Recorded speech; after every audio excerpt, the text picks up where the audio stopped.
नमस्कार, मैं राहुल कुमार, सब न्यूज़ ऑनलाइन समाचार सेवा से आप देख रहे हैं ताज़ा खबरें बिहार से। सर्वजन समाज उत्थान सेवा केंद्र सह अनाथ आश्रम नालंदा के सौजन्य से प्रशिक्षण कार्यक्रम का आयोजन किया गया, जिसमें संस्था के संरक्षक के रूप में केंद्रीय राज्य मंत्री श्री रामदास अठावले जी थे। इस कार्यक्रम में Republican party of India Athawale के वरिष्ठ कार्यकर्ता श्री राजकुमार जी तथा अन्य कार्यकर्ता ने भाग लिया। ब्यूरो रिपोर्ट बिहार से। देखते रहिए सब न्यूज़ ऑनलाइन समाचार सेवा।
बहुत बढ़िया। आप बताइए।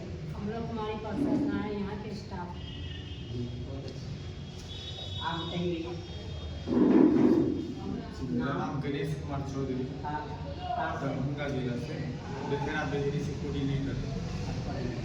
आप आनंद कुमार जावरमनी जी। आप पीछे विनोद कुमार सिंह सीतामढ़ी से। सीतामढ़ी अभी जुड़े हुए क्या है? हाँ, हम सब से जुड़े हैं। आप बताइए। अवधेश कुमार लेबर। आप बताइए। मोहम्मद कासिम आलम मधुबनी। आप बताइए।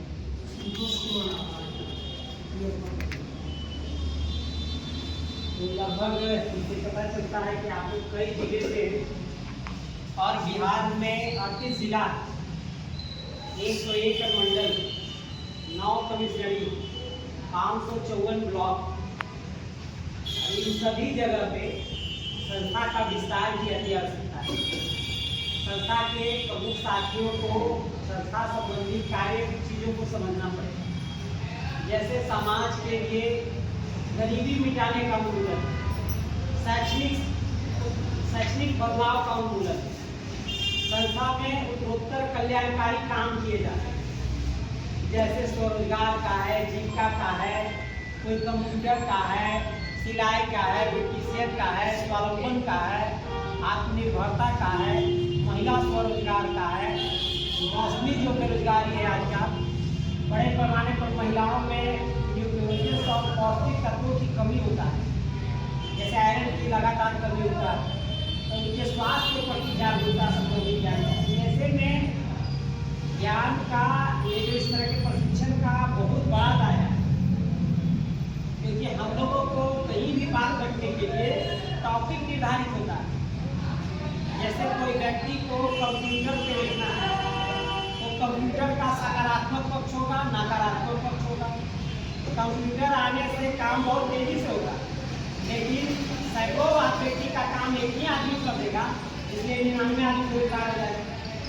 तो ये एक सभी कार्य का पक्ष और विपक्ष होता है, और अनुशासन मैटर करता है। कोई भी काम में समय की पाबंदी मतलब रखता है। अगर हम यहाँ प्रशिक्षण के लिए आए और हम समय नहीं दें, हम जन जागरूकता के प्रति की सतर्कता नहीं दिखाएं, तो क्या उसका सही वास्तविक लाभ मिलेगा? नहीं मिलेगा। हम आधे अधूरे मन से करेंगे, काम में सफलता ये नहीं 100% नहीं मिलेगी। इसलिए आप देखते होंगे कि कोई तेल साबुन बेचने वाला कंपनी भी अपने आप को पूरे राज्य देश समाज में स्थापित कर देता है, लेकिन कोई एक छोटा छोटा बिजनेस शुरू करने वाला देखिए ये दुनिया में छा जाता है। ये मेरी अपनी सलाह है, मैं आप सब शिक्षक भी हैं और जागरूक भी हैं। सबसे बड़ा बात यह भी है कि मिशन और सर्व समाज का यानी ऐसा केंद्र है, सेवा केंद्र है, अनाथालय केंद्र है, यहाँ से सैकड़ों ऐसे परिवार, बच्चे, लोग हैं जिनका कोई न कोई सहारा, कोई न कोई हावला, कोई न कोई प्रशिक्षण कहीं कहीं स्कूल में नियोजन, नौकरी जुड़ सकता है। शुरुआत भले छोटा होगा, वही शुरुआत आदमी को अगर कोई व्यक्ति पढ़ा नहीं, पढ़ाई नहीं किया होगा तो आगे आ जाओ कि हाँ पे आपके अंदर तालीम है, ज्ञान है, लिखने पढ़ने की विद्या है, तब आप ये कुछ कर पा रहे हैं।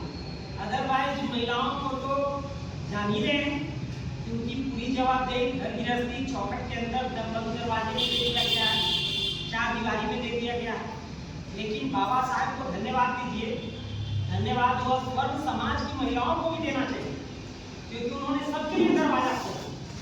जब हिंदू कोड वीक पे 1954 के आसपास में भारत आजाद हो चुका था, संविधान बन चुका था, लेकिन महिलाओं को उस समय भी बंद दरवाजे में बंद कर दिया गया था और न तो उनको बराबरी का मजदूरी मिलता था, न समानता मिलता था, न वोट राइट समान तरह से था, न संपत्ति में अधिकार बराबर थी, मतलब न पढ़ने की बराबरी दर्जा था, बेटा तो पढ़ सकता था, बेटियां घर। लेकिन बाबा साहब ने कहा महिलाओं को अगर बराबरी के अधिकार आप नहीं देंगे तो मैं ऐसे कानून मंत्री और लेबर मिनिस्टर से उन्होंने कहा मैं इस्तीफा दूंगा और उन्होंने इस्तीफा दे ही दिया। 1955 के काल में अपना रिजाइन देते हैं, लेकिन बहुत प्रभावी हुआ कि देश के उस समय के तत्कालीन प्रधानमंत्री पंडित जवाहरलाल नेहरू को बहुत तकलीफ पहुंचा और पूरे संसद में बेइज्जती हुई कि हम लोग अपने माँ बहन और आदि आबादी के लिए इतना नहीं सोचते हैं जितना बाबा अम्बेडकर, डॉक्टर अम्बेडकर समझते थे और उनको गलानी फील हुआ। बाद में जाकर संसद के नियम और प्रथाओं और कानून बदले और आज आने वाले दिन में आपकी इतना अधिकार है जितना कोई पुरुष का। अब गैर गराबी पुरुष महिला ने खत्म कर दिया और उसी तरह उनका सपना था कि जो वंचित समाज का लोग हो, जो शोषित हो, जो दबा पिछड़ा हो, जिनके पास उसी धन संपदा या शिक्षा नहीं है, जो भेड़ बकरी और तमाम गांव घरों में रहे हैं, उनके जीवन पार्जन अच्छे बड़े कुटुंबास्कों और बड़े बड़े स्कूल में नहीं हुआ है, ऐसे जो पढ़ाई लिखाई के जो कंपटीशन है बराबरी का उसको पिछड़ जाएंगे, इसलिए उनको विशेष रिजर्वेशन दिया। महिला रिजर्वेशन, अनुसूचित जाति का रिजर्वेशन, ओबीसी का जो मंडल कमीशन के द्वारा जो आयोग आरक्षित अनुशंसा पर जो ओबीसी अदर बैकवर्ड आरक्षण और फिर अनुसूचित जाति आरक्षण, अब तो कुछ और संख्या के आधार पर आरक्षण निर्धारित की गई। अब बात यह भी आ रही कि जिसकी जितनी संख्या उतना उसकी हिस्सेदारी में कोई लड़ाई नहीं रहेगा। ये सब बातें आज दिन प्रतिदिन आते जा रही है और लोग मांग भी रहे हैं और सरकार के जो नुमाइंदे हैं, जो प्रशासन, जो देश चला रहे हैं, जो राज्य चला रहे हैं, उन तक बातें जा रही है। अब सब लोग अपने हक अधिकार के लिए सामने आ रहे हैं। सबको बिजली, पानी, सड़क, शिक्षा, स्वास्थ्य सब चाहिए। जो आप अपने जो सामान खरीदते हैं उस टैक्स से पैसा जमा होकर राज्य कोष में, देश कोष में जमा होता है, वही पैसा आता है तो उससे विकास का काम होता है। यानी विकास की हिस्सेदारी में और राष्ट्र की हिस्सेदारी में आपका बराबर के हिस्सेदार है। तो ये नहीं कहेगा कि हमारा पैसा नहीं, अगर वोट बन रहा है तो आपका भी पैसा और हिस्सा उतना ही लगा है जितना किसी दूसरा का लगा। इसलिए हम लोगों का महिलाएं संत रविदास को इतना अच्छे से नहीं जानती, महिलाएं संत कबीर को जो हुए उनके बारे में नहीं जानती, महिलाएं अगर उनके हमारे जो बाबा साहब भीमराव अम्बेडकर का जो कार्य उनको नहीं जानती, शेख फातिमा को नहीं जानती, उनको कौन जाने, जानना चाहिए जाना कि जिन्होंने सावित्रीबाई फुले को नहीं जानती, ज्योतिबा फुले जो उनके पति थे उनको नहीं जानती। सावित्रीबाई फुले इकलौता महिला है जो 18वीं सदी 1815 ईस्वी में उन्होंने महिलाओं के लिए स्कूल और उस 18 से कुछ के बीच उनको इतना संघर्ष था कि अंग्रेज अगर उनको सपोर्ट नहीं करता तो जो व्यवस्था के लोग थे जो वर्ण व्यवस्था करता है, कभी ब्राह्मण करने से लोग चिढ़ जाता है, इसमें कोई लोग नहीं तो बुरा मत मानिए, ब्राह्मणवादी व्यवस्था कहा जाता है। लेकिन लोग अपने जात में ले रहे थे तो ब्राह्मण शब्द बना हुआ, ब्राह्मण में बात लगा हुआ। जैसे जाति तो जाति है, उसमें बकरवाड़ा द लग गया तो जाति बात, तो ये बुराई है जिसमें कट्टरता समा गया, जिसमें कुछ अपने आपको ही अपना विशेष बताया रहा है, वो हानिकारक है।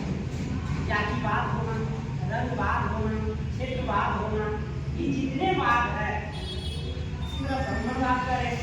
अगर कोई